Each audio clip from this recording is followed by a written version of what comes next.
नमस्कार दोस्तों, विप्र एस्ट्रोलॉजी में आप सबका स्वागत है। आज मैं एक और नया विषय लेके आया हूँ जो आप सबको बहुत पसंद आएगा। थंबनेल देखने के बाद आपको पता लग ही गया होगा कि ये विषय भी मैरिज लाइफ रिलेटेड है, दाम्पत्य जीवन के ऊपर है। ये वीडियो आप सब देखेंगे, हर कोई इसको समझ सकेगा। जो ज्योतिष को कुछ भी नहीं जानता तो भी ये अपनी कुंडली खुद चेक कर पाएंगे। तो आप ये वीडियो ज़रूर देखिए, पूरा देखिए। आशा रखता हूँ बहुत ही आपको पसंद आएगा। ये वीडियो में मैंने जो टॉपिक लिया हुआ है वो शुक्र ग्रह का दाम्पत्य जीवन पर बुरा प्रभाव। अब ये एक बहुत ही टिपिकल सब्जेक्ट है कि शुक्र जो ज्योतिष के अंदर दाम्पत्य जीवन का कारक माना गया है। दाम्पत्य जीवन या मैरिड लाइफ, प्रेम और विवाह का ग्रह ही इसको कहते हैं। उसका मुख्य यही है और वही विवाह में परेशानी पैदा कर देता है लग्न जीवन में। तो ये कैसे करता है, इसको हम समझने का प्रयास करेंगे। हम कुछ 5-6 कुंडलियाँ भी देखेंगे ताकि हमें उसका परफेक्ट आइडिया भी मिल जाए। जो ज्योतिष के विद्यार्थी हैं उनके लिए भी ये जानने और सीखने के लिए विषय है। और मैंने कहा वैसे जो नहीं जानते वो आप खुद भी अपनी कुंडली चेक कर सकते हैं।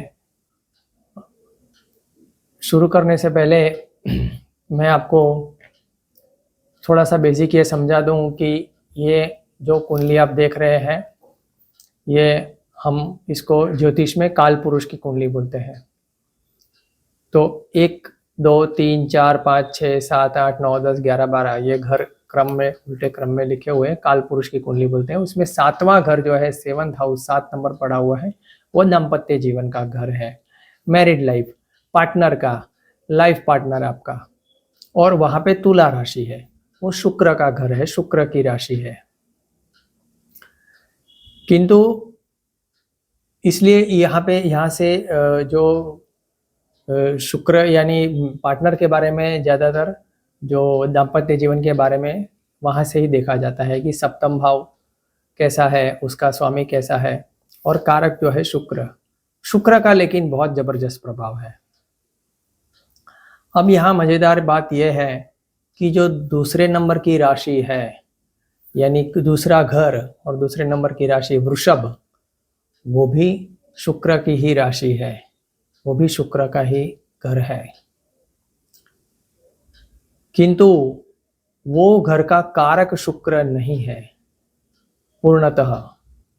उस घर के कारक और भी प्लैनेट है, केवल वहाँ पे शुक्र की ही हिस्सेदारी, अकेले की वो मोनोपोली वाला घर नहीं है।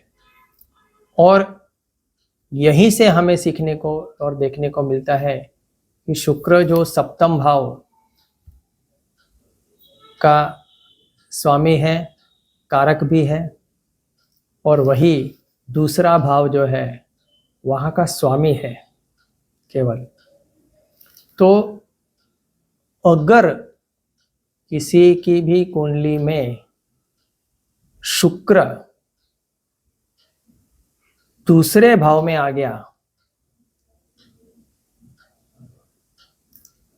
तो क्या होगा कि जो सप्तम भाव है वहां से अगर काउंट करते हैं तो 7 8 9 10 11 12 1 और 2, तो ये जो नंबर आया वो 8 नंबर, 8वां आ गया। 1 2 3 4 5 6 7 8 तक गिनोगे तो ये 2 नंबर की राशि वृषभ राशि आ गई, नहीं दूसरा घर आ गया, दूसरा हाउस, क्योंकि ये कुंडली में हाउस वाइज हम देखेंगे। अब ये 7वें से 8वां भाव हो गया, अष्टम भाव, तो वहां पे वो उसको नेगेटिव इफेक्ट देगा, यानी उसको ये अष्टम भाव हर एक घर का मृत्यु भाव कहलाता है। इसलिए मैरिड लाइफ में का मृत्यु होना, यानी मैरिज में डिफ़िकल्टीज या प्रॉब्लम या डिवोर्स हो जाना, मैरिड लाइफ एंजॉय नहीं कर पाना, दाम्पत्य जीवन में बहुत सारी समस्याएं, दाम्पत्य सुख नहीं मिल पाना, ये इंडिकेशन मिलता है।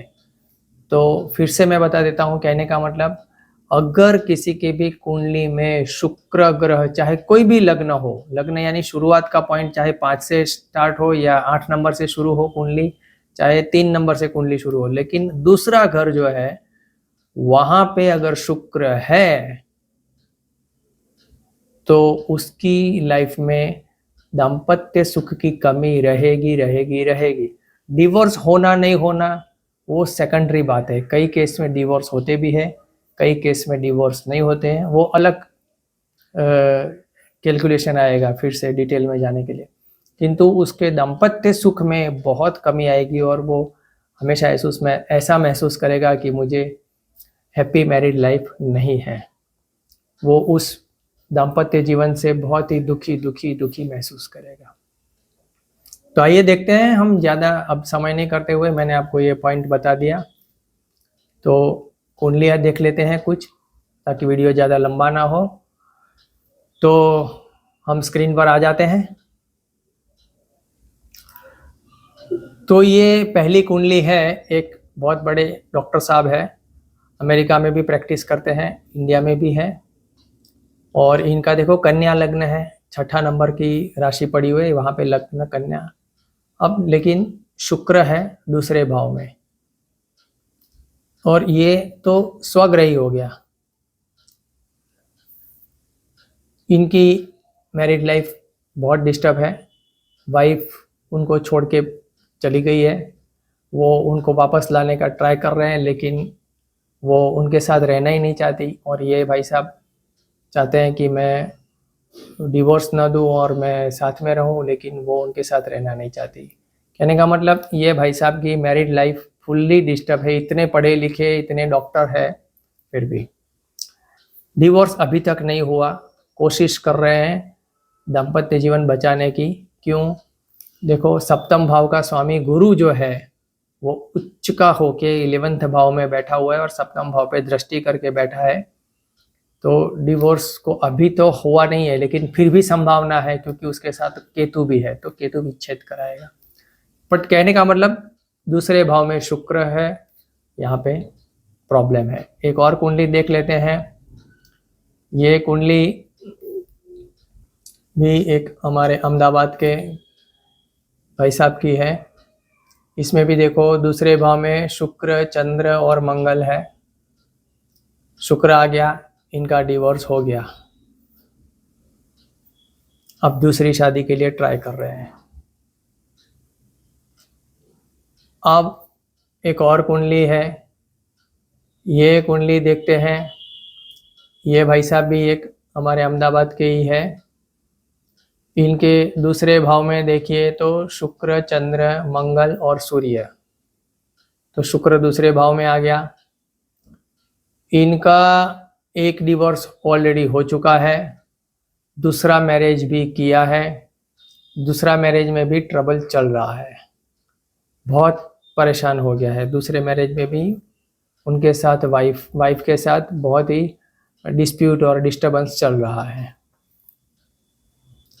उसके बाद एक और ये कुंडली है, अहमदाबाद वाले हमारे भाई साहब है, इनका भी कन्या लग्न है, दूसरे भाव में शुक्र तुला राशि का स्वग्रही है।